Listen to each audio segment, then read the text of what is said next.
27 апреля в Башкортостане приступили к нанесению разметки на автомобильных дорогах регионального и межмуниципального значения.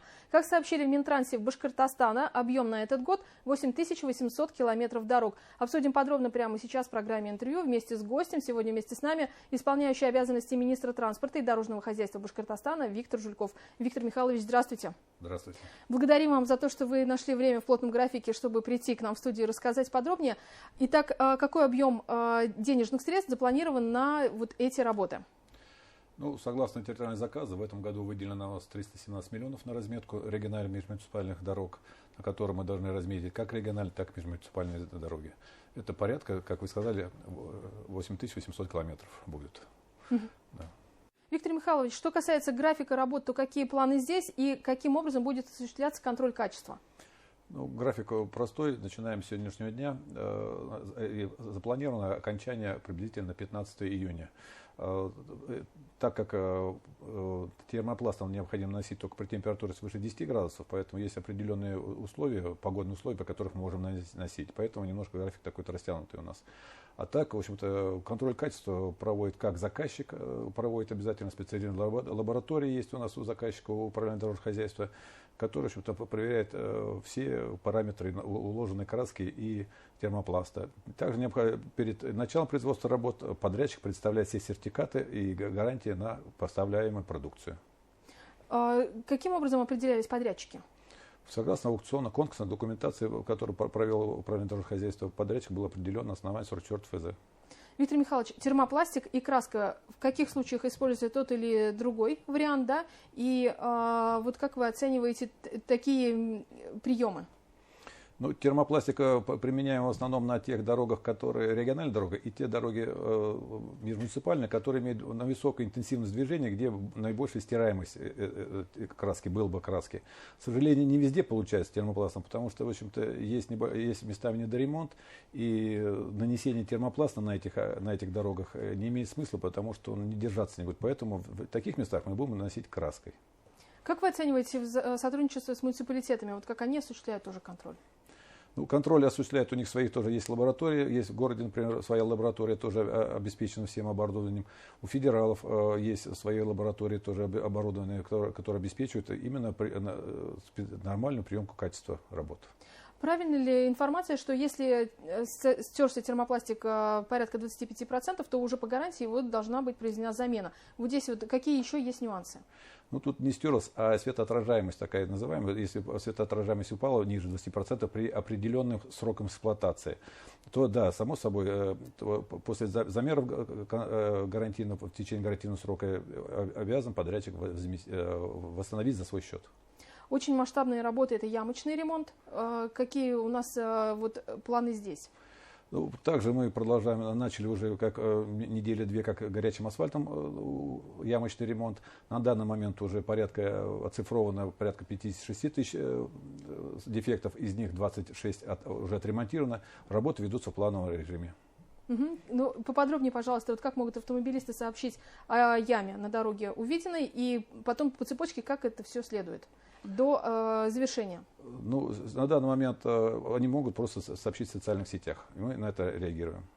Угу. Если возвращаться к разметке на автомобильных дорогах, как она влияет на безопасность дорожного движения?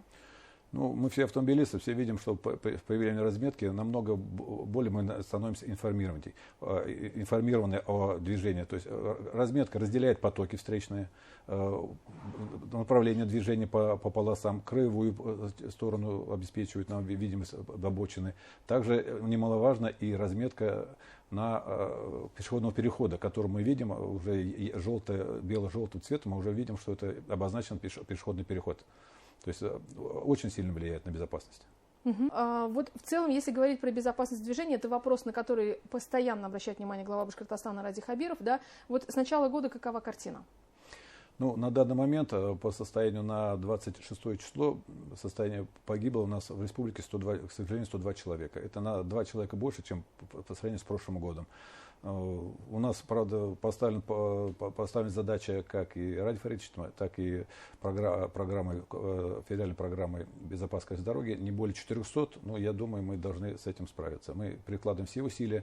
Разработаны мероприятия у нас по безопасности. Это установка барьерного ограждения, также вот разметка, установка дополнительных знаков, светофоры, ну и ряд многих других мероприятий, направленных на безопасность дорожного движения. Однако это не только зависит от дорожников, я обращаюсь и к водителям, чтобы они тоже соблюдали правила дорожного движения, в том числе скоростной режим, правила обгона. Только вместе мы справимся с поставленной задачей и сохраним много-много жизней. Какие самые наиболее эффективные меры для того, чтобы достигнуть действительно и повысить безопасность на дорогах?